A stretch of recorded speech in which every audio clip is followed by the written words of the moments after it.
Hello everyone! It's Naama Ilon with Ear Training for the Soul, the place to train your ears to transcribe soul, jazz, blues, R&B, and some other stuff. Now, I know this is supposed to be a weekly lesson, and there has been more than a month since I uploaded the last one. I really feel that I need to apologize to all three of you for that. In the last month, every piece of device or tool that I use for making these videos broke down. It started with my Zoom recording device, then my video editing program got stuck, then one of the lightings went off, and finally my phone died. The silver lining of all this is I have a new phone now, which has improved video quality, and maybe that's the reason for this strange delay. Who knows? I hope this is the end of all the technical issues because I want to be consistent with this. Wish me luck, I really need it. If you watched my last lesson from a month ago about the 4 ways to identify chord progressions, you might remember that I promised to give you a gift. And it's here. I wrote a practical guide on how to practice the 4 ways on the 2-5-1 progression in major. It has a step-by-step process with songs examples to help you put the 4 ways into action. I think it can kickstart your harmonic ear training practice or upgrade it if you're already practicing. The link to the guide is in the description below. You just have to fill in your email and name and I'll send it to you. Now, for this week's lesson, I want to talk in detail about one of the last lesson's concepts, identifying tension and release points, or how I would prefer to call them, the stable and unstable points in a song. It's so important to identify the stable and unstable points before you start figuring out any chord progressions. Because 1, it will inform you of the song's scale, and 2, it will help you understand the song's structure, and therefore remember it much better. The first thing you need to know is actually what is this tension and release? What is the meaning of this? You probably heard it a lot that people talking about tension and release in music. But how does it look like? Let's think about this way. You have a song, and each song has harmony, the specific chords that were written for the specific song. If you look at the harmony from the start point of the song until the end of the song, you will see that there are a few movements, a few chords movements inside this harmony. So each one of these chord movements, we feel it separately because there is some kind of a tension created there, and then a release, and then another kind of tension, and then a release. And the sum of all these movements is the song's chord progression, but it's actually made of a few chord progressions. For instance, you can have a movement of just 2 chords and feel tension and release, like the 5th degree of the scale going to the 1st degree of the scale. So you can hear the tension of the 5th and then the resolution, the release. And of course that you have longer chord progressions, like for instance this one.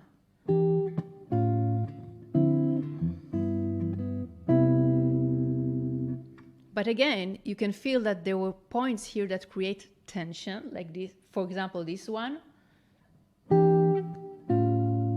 This kind of tension point, right?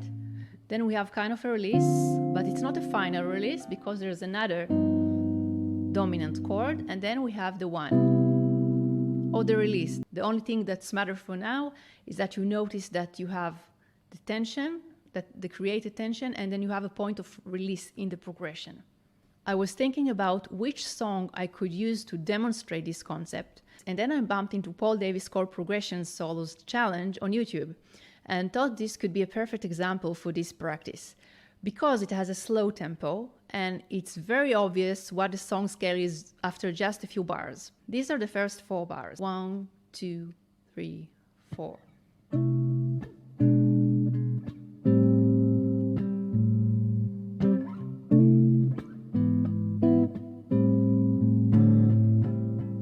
Okay, so I played it again, and let's hear where is the tension and where is the release point.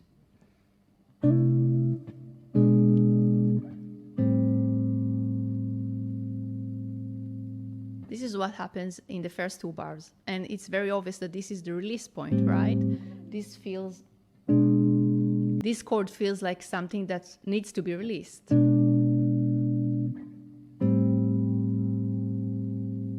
then we have the same beginning going to this chord. So this chord maybe doesn't feel so much tense like this one, but still, if you hear the next chord, you feel that that was the tension, and this is the release point. Let's move on to the next 4 bars.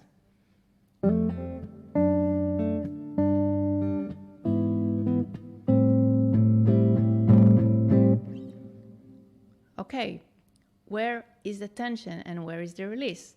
The first chord feels kind of stable, right? Then we feel movement, so this is more tense.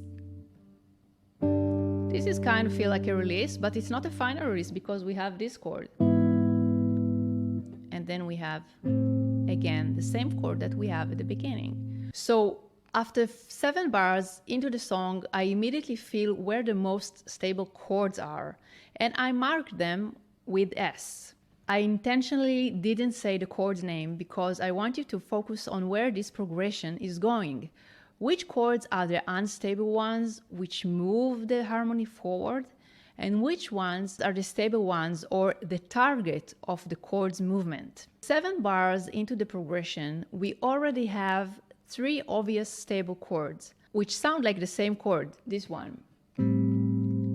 Since we know that in functional harmony the first degree of a scale is always the most stable one, because it's the home that our ears always want to get back to, the chord in these points is obviously the scale's first degree. And knowing the song's first degree is same thing as understanding which scale we are in.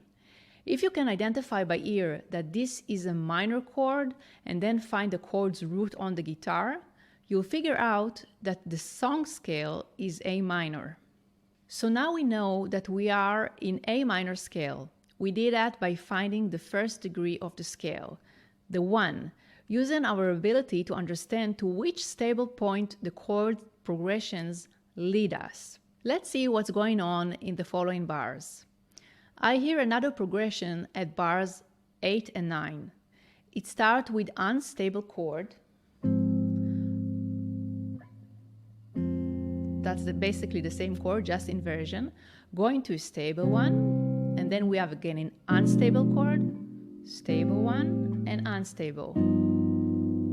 The whole progression sounds like this.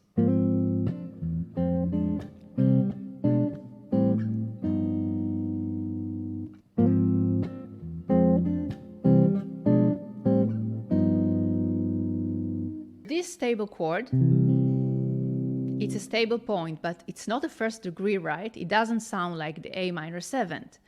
It's the 3rd degree in A minor scale. However, this chord, it's basically the same chord, just an inversion of F minor. That's the inversion. And this is the chord, the root shape. This sounds unstable, and this also sounds unstable. This is the 5th degree of C major scale. So this chord and the G7 sound give us the feeling that we are in a C major scale for these 2 bars only, because F minor is the 4th minor leading to the 1, a very common progression in the major scale. And the G7 is the dominant of C. This chord, it's called diminish. It feels very unstable, and although it leads us to A minor, since this is kind of a passing thing, I don't feel it like an A minor, but more like C major, which is not very far from A minor, because the C major is the parallel major to A minor, and A minor is the parallel minor of C major. So it's not really a modulation, but just a feeling of a major scale for just 2 bars. Now we feel that the G7 sharp 5 chord should resolve to C, but it resolves to A minor inversion instead. The root is C, root is C, but the other two notes let us know that this is just an inversion of A minor.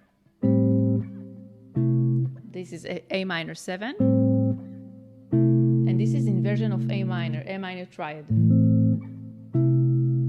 This progression ends with inversion of A minor, the same chord that starts the chord progression. Let's continue. The next two bars are identical to the first two. We are again in A minor. The last two bars have a more surprising ending because we are looking for an A minor in the end, but we get something else. In these bars, we have C over G, then we have E7 inversion, the first inversion, and then the last chord, instead of being A minor, because E7 is the fifth, the dominant fifth of A minor, we end it with this chord, which is awkward, very, very awkward for me to play. Not really, I can't really do it. I prefer to do it here, which is kind of a F major without the third, no third.